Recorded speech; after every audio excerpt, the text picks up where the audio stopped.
Hi everyone. Today we are going to discuss sebi grade A part 3. Positive. Add appetitive stimulus following correct behavior, giving a treat when the dog sits. Negative. Escape.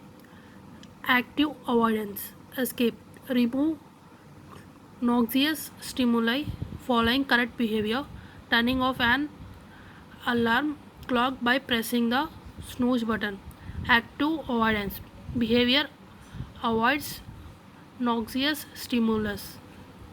Studying to avoid getting a bad grade. Punishment to positive and negative. Positive. Add noxious stimuli following behavior. Spanking a child for cursing. Negative. Remove appetitive stimulus following behavior. Telling the child to go to his room for cursing. Now let us go to another question. Which theory of motivation introduced the concept of homeostasis? Homeostasis. Rome acceptance theory, Adams equity theory, Edwin Locke goal setting theory, reinforcement theory, Clark Hull's drive reduction theory. Option A, it is Clark Hull's drive reduction theory. Let us discuss. Clark, Clark Hull's drive reduction theory. The theory was created by behaviorist Clark Hull and further developed by his collaborator Kenneth Spence. This theory is based on concept of homeostasis. Homeostasis is the state when all your biological needs are met. Need for food, water. To drive hunger, thirst. To drive reducing behavior, eating, drinking. Now let us discuss some of the previous year's questions. Performance improvement approach that uses rewards and punishments is called dash. Management by objective, management by results, transformational approach, carrot and stick approach, none of the above. We all know that it's D. Here you can see the picture. What is difference between moral and motivation? Motivation motivates whereas moral inspires. Motivation inspires whereas motivation motivates. Motivation is group concept whereas moral is an individual concept. Motivation is an individual concept whereas moral is a group concept. None of the above. So we all know that the answer is D. Motivation is an individual concept whereas moral is a group concept. So these are some of the differences between moral and motivation. Moral is considered with overall attitude of the group towards the organization and management. Motivation is considered with need of an individual. Thus, motivation takes into consideration the individual difference among the employees. High moral might not always lead to higher productivity. High motivation is driving force which induces higher productivity. High moral does not essentially result in great motivated people. High motivation often leads to higher moral of employees. High moral is a secondary phenomenon because high moral may not necessarily lead to higher productivity. Motivation acquires primary concern in every organization because high motivation essentially leads to higher productivity. According to which of the following need people have a desire to explore and learn new things or understand the world around us? Self actualization needs, cognitive needs, physiological needs, belonging needs, none of the above. So the answer is cognitive need.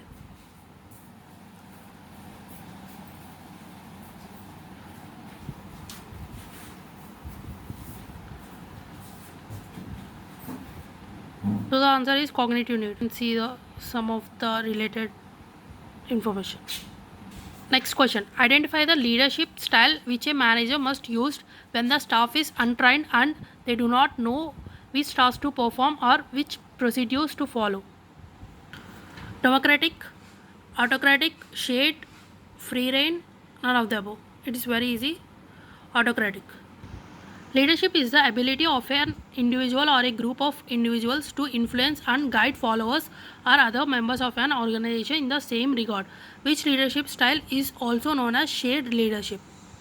Democratic leadership, autocratic leadership, servant leadership, free reign leadership. So it is democratic leadership.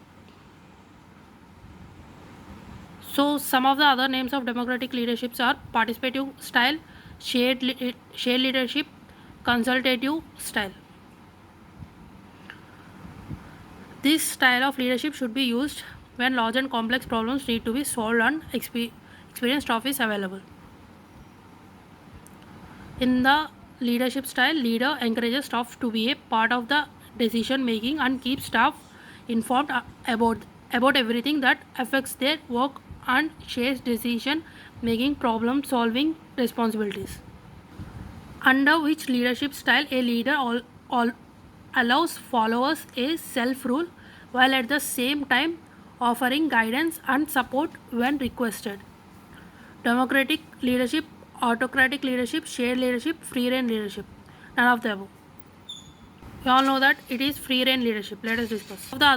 Some of the other names of free reign leadership: laissez, laissez-faire leadership, delegative style or free reign, delegative style or free reign. I trust you. So by this you can understand. The manager provides little or no direction and gives staff as much freedom as possible, and managers exist as contact man with outsiders to bring for his group the information and resources it needed to accomplish its job. This style of leadership should be used when staff is highly skilled, experienced, educated, and staff can be trusted.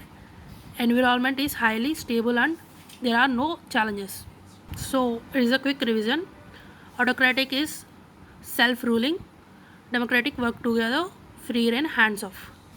Here you can see in the diagram. Another question: a transformational leader is a type of person in which the leader is not limited by his or her followers' perception. In such leadership style, a leader serves as an ideal role model for followers. The leader walks the talk. Which component of the transformational leader is highlighted above? Inspirational motivation I am, individual consideration IC, idealized influence II, intellectual stimulation IS, none of the above. Option is C, idealized influence. Here you can see transformational leadership style was given by Burns, and then extended by Bernard M. Bass. Four components in the transformational leaders: idealized influence, intellectual stimulation, individual consideration, inspirational motivation. Idealized influence: led by example and set the expectations. Intellectual stimulation: encourage learning and growth. Inspirational motivation: inspiring to go to new heights. Individual consideration: coaching and empowering to success. Identify the leadership style wherein a leader goes by the rule every time for making decision. A leader follows certain rules which are already written somewhere to make each and every decision. It's very easy. Bureaucratic leadership. You can see here clearly.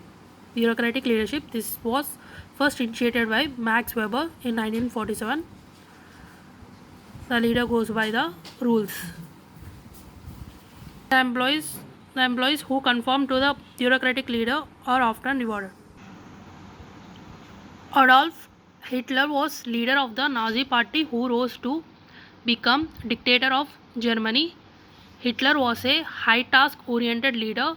He had clear vision and knowledge of the path for execute his strategy, but due to his extreme way of punishment, till today he is synonymous to hate. According to the Gordon Allport trait theory, which trait of according to Gordon Allport trait theory, which trait of Adolf Hitler is discussed above?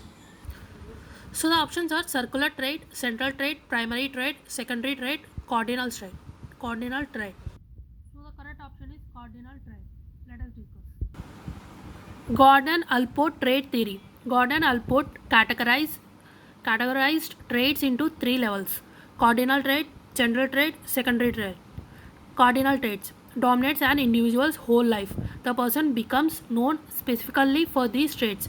People with such personalities often become so known for these traits. Example: hatred may have been a cardinal trait of Hitler. Central traits. They are general characteristics that form the basic foundation of personality. While not as dominating as cardinal traits are the major characteristics you might use to describe another person. Example: intelligent, honest, shy, anxious are considered central trait.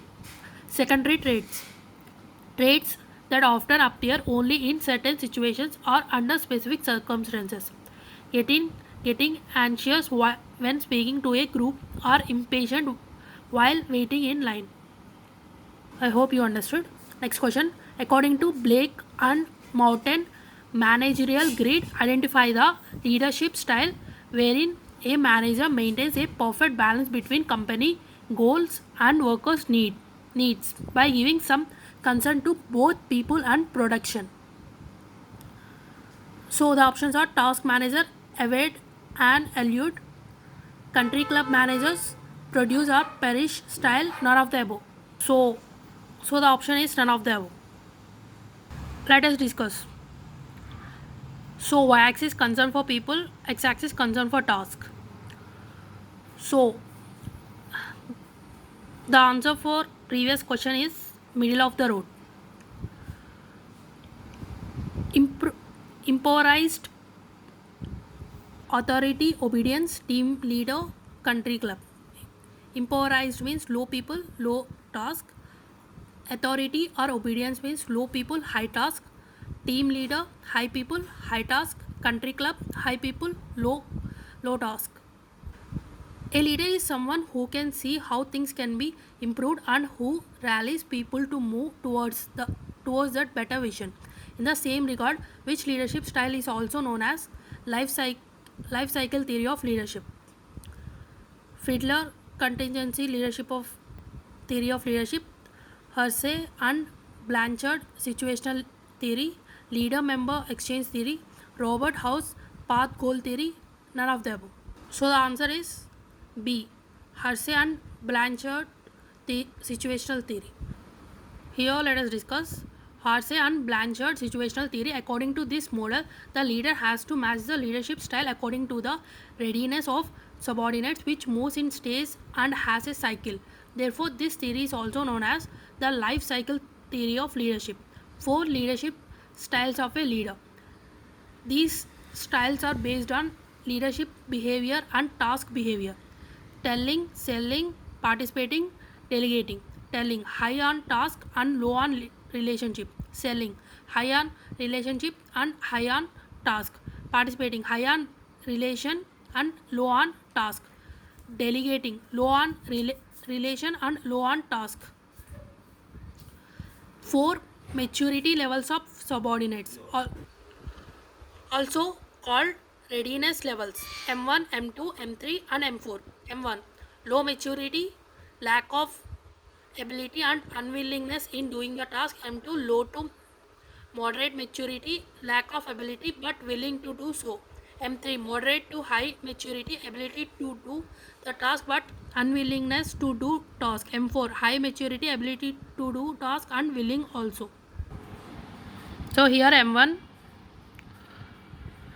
these employees neither have skill or nor willing to learn, only telling styles where they are given orders to fruitful. M2, employees do not have the ability but they are willing to do work. In such situation, the employees need to be given direction at each and every step to get the work done. M3, employees have the ability but are unwilling to do task. This results from low motivation. If employees are involved in decision making, then they get sense of achievement and get motivated to complete tasks. M4, employees are able and willing to do work. They know that they can get the job done without the help of the leader. Delegating is the leadership style of the choice at this point, simply because there is no need to be more involved than that. So it is delegating leadership, low on both task and leadership.